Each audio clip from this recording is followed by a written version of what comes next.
Career development is the process of choosing a career, improving your skills, and advancing along career path. Mackay 2020.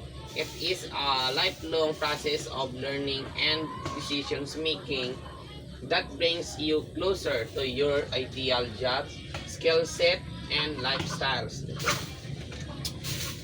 Ang career development ay ang pagtukoy na patuloy na proseso ng pangunlad ng kakayahan, kaalaman at karanasan. Tinutukoy dito sa career development na mas i-enhance pa yung mas nakakahiligan mo at yung mas kaya mong gawin.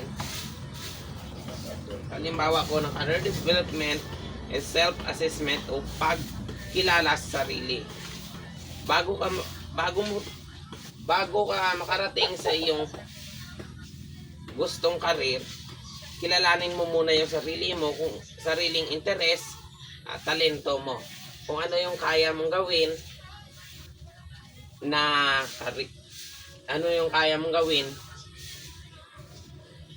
Halimbawa, alin bang trabaho ang nababagay sa aking personalidad at lakas? Halimbawa, tatanungin ko muna yung sarili ko kung anong bagay na trabaho at kung anong kaya ng aking personalidad sa karir na yan bago ko yan ipagpatuloy. Yan po yung tinutukoy ng self-assessment. Career exploration.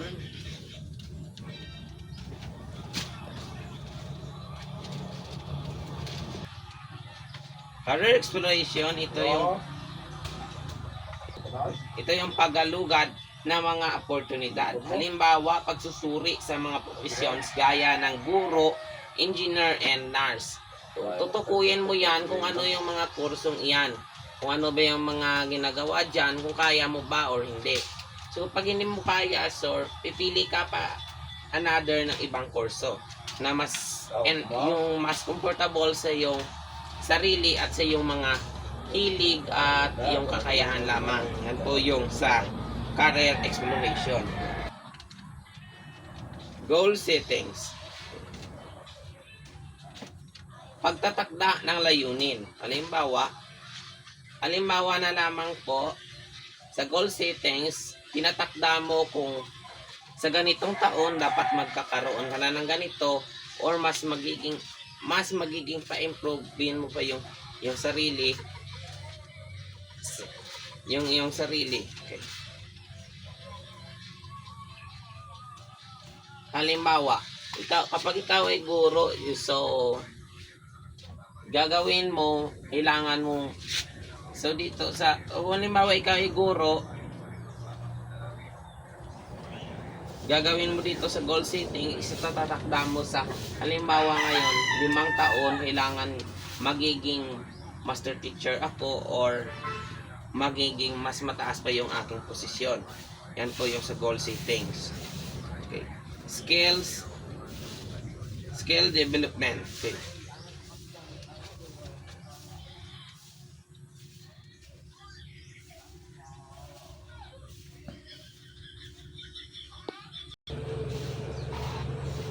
Skill development o paglinang ng kakayahan, pagsasanay at pag-aaral ng mga bagong kasanayan na kailangan sa trabaho. Halimbawa, pagkuha ng seminar, training o karagdagang kurso. Okay. Life goals. Ang life goal ay isang malaking layunin o pangarap na nagbibigay ng kahulugan, direksyon at motibasyon sa ating mga gawain at desisyon sa araw-araw. Life goals, ito yung dapat mong sundin. Mga halimbawa ng life goals. Personal na layunin, pagkakaroon ng masayang pamilya, kalusugan at kapanatagan ng loob. Halimbawa, gusto kong magkaroon ng masayang pamilya at maging mabuting magulang balang araw. Okay. Number 2 na halimbawa ng life goals, ito ay professional na layunin. Pag-abot ng tagumpay sa trabaho o karera. Halimbawa, nais kong maging isang doktor balang araw. Yan po yung halimbawa ng professional na layunin. Okay.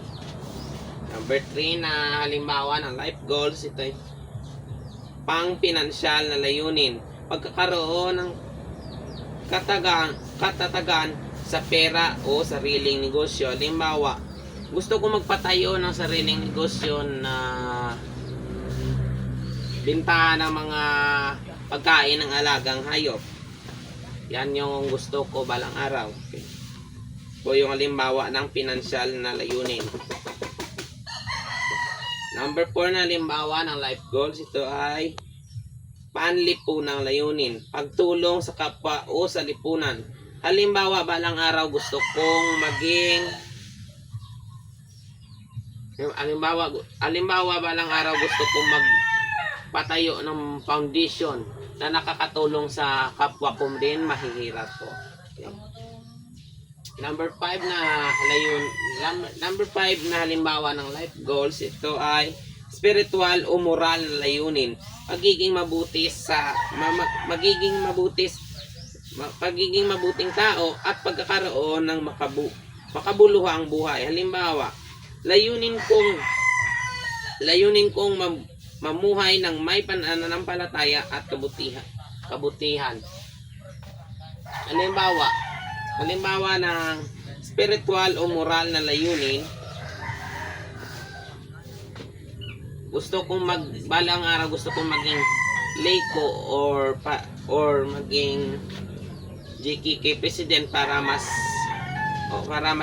mapagsilbi ako sa simbahan at sa pagingin sa ating Panginoon.